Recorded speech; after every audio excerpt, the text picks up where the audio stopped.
Perkenalkan, saya Andika, saya prinsipal dari Rumah Nara Studio. Untuk kesibukan sekarang, saya sedang mengerjakan beberapa proyek sih, seperti residential dan komersil. Perjalanan Rumah Nara Studio sendiri, kita baru mulai kurang lebih 4 tahun ini. Jalan masuk tahun keempat, kita mulai di tahun 2019. Sebelum saya mulai sebuah biro, saya masih bekerja di biro desain kurang lebih 5 tahun, baru saya start di 2019. Saya mulai tertarik menjadi interior designer di tahun 2014, di saat saya masih duduk di bangku kuliah. Di situ saya iseng ikutan kompetisi desain interior, dan kebetulan saya mendapatkan Gold Award di tahun 2014. Dan dari situ saya mulai tertarik dengan interior. Kebetulan background saya arsitektur, jadi saya dari situ mulai belajar tentang interior, mulai tertarik interior, tapi saya selalu ingin membawa garis-garis arsitektur yang saya pelajarin selama ini ke dalam desain yang saya buat. Material kayu jadi salah satu material yang wajib dalam saya mendesain, jadi saya cukup sering dan cukup familiar dengan material kayu. Untuk perbedaannya dengan material lain, tentunya tiap material punya karakter dan akan membangun mood yang berbeda-beda. Buat saya, material kayu itu bisa membawa suasana hangat, suasana nature ke dalam suatu desain.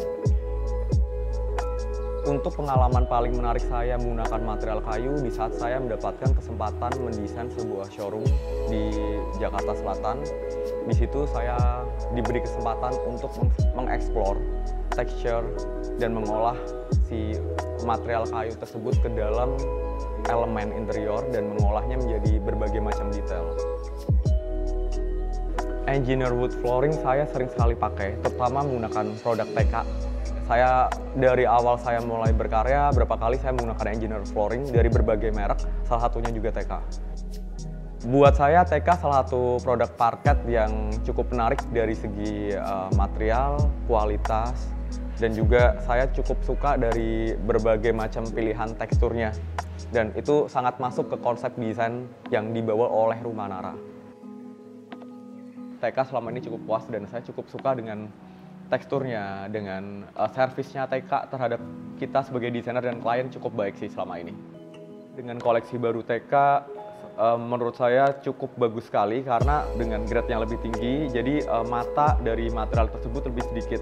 Kadang dengan jumlah mata itu jadi masalah sih ketika kita akan spek ke klien, karena nggak semua orang bisa menerima material natural kayu yang banyak mata. Dan dari pilihan warnanya juga lebih beragam. Plank ukurannya yang menurut saya cukup menarik juga untuk kita pakai di project-project kita ke depannya. Mungkin lebih diperbanyak koleksi yang pattern, dan mungkin terutama untuk tambahannya lagi buat koleksi untuk tangga, karena selama ini cukup sulit menemukan parket yang dengan sambungan yang baik untuk tangga. Ya, karena selama ini selalu menggunakan edging atau bullnose yang dari tipe yang berbeda. Buat saya, TK salah satu produk parket yang mungkin desainer wajib untuk ketahuin, dan mungkin dari desainer wajib sekali untuk datang ke showroomnya TK, karena dari cara TK mendisplay dan cara mempresentasikan produknya cukup menarik. Ketika kita datang ke showroomnya pun kita akan dapat inspirasi atau gambaran-gambaran dalam penerapan parket ke dalam project-project desainer.